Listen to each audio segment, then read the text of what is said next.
Hey everyone, Hurricane Liz here, and what I want to talk about today is obviously I'm still doing Amazon. As most of you have heard, I do less and less Amazon on a daily basis, and that's primarily because I've managed to automate my business. So in the future, in the coming videos, I'm going to go through some of the things that I've automated and that I no longer have to do that in the past took up an obscene amount of my time.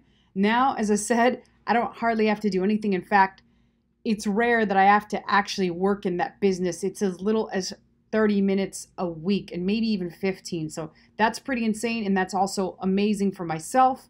And of course, I have people that actually do the work for me. But let me start off by saying that is the first biggest mistake that I made in Amazon. I did all the work myself. That was the biggest mistake that I did because to start off, I did all the work myself. I packed everything. I took off stickers from price tags from stuff, and I had to do all the work, and it literally was really, really hard. So for all you guys that are out there, especially those that are really control freaks, I would highly recommend that you stop doing it all yourself and you start to outsource most of it. So that's number one mistake that I made. Number two mistake that I made is when I started to move into private label. The one mistake that I made, the biggest one, is instead of working with an agent that specializes in a particular niche, I worked with a general agent. And what that caused is quality control problems that could have probably, and like 90% probably, been handled by an agent that specialized in that niche. So let me give you an example.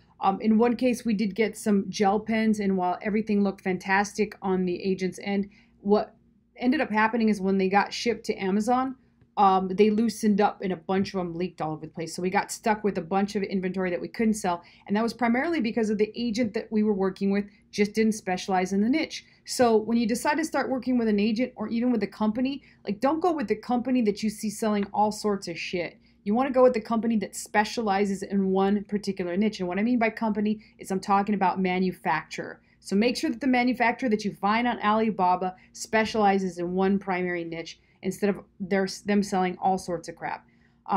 The third biggest mistake, and you'll see right here, number two, I'm sorry, I'm just flipping everybody off. Number two ties in with another one that we're going to go over here in a minute. But number three is not setting a big enough budget for marketing. So most of us, we blow all our budget on just getting the product over here, and we don't put any money, any thought of having any money into the actual marketing. And so we end up getting stuck with a bunch of crap that we cannot sell because we have no money to actually advertise. You do need to advertise to sell on Amazon. Contrary to what anybody tells you, you're going to need some money. So make sure that whatever type of budget you have for your product, that you want to also put a budget in there for marketing. Marketing includes the cost of giving away products to people, running PPC, running any promotions via Facebook or any kind of anything else you can think of. So make sure you have a marketing budget. Number four biggest mistake was not learning PPC earlier.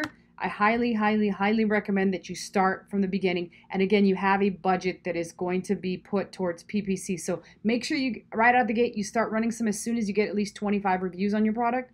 And after that, it should get significantly easier to sell.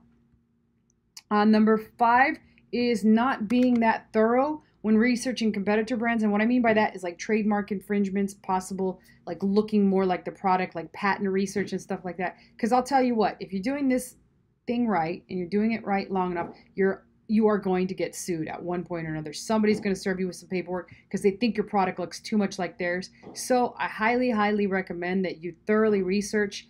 I've been guilty of this. I know several $1 million a month sellers that have been guilty of this, but make sure you do as thorough research as possible before you pull the trigger and you start really knocking off somebody's brand or making it look like that person's brand.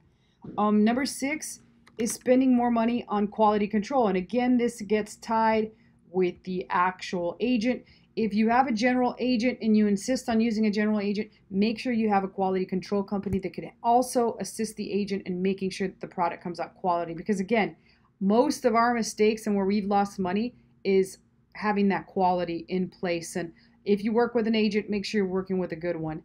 And then my last tip here, number seven, is you want to make sure that when you have slow moving inventory or inventory that's not selling, try to lower the price and make it sell faster. Of course, lowering the price when you have no traffic coming to it or no eyeballs looking at it is not going to do anything for the product. So first and foremost, make sure you have your advertising in place and you're getting eyeballs on the page. Lower that price to make it move so that you have a higher conversion rate and it starts picking up and you can sell out of it and get rid of it and move on. Because at the end of the day, at some point in your career, you will have a product that just doesn't sell. Don't make the mistake that I did. Hang on to it, have to send it back to your warehouse, send it back in. It's not worth it. Get rid of that shit and move on. So hopefully these tips help some of you new people and you kind of have an idea of where you need to go with your Amazon business and what mistakes you could potentially make. I hope they help you. As much as I wish I had them, I got screwed, and so I've had to pay to learn these actual mistakes. So let me know what other questions you guys have.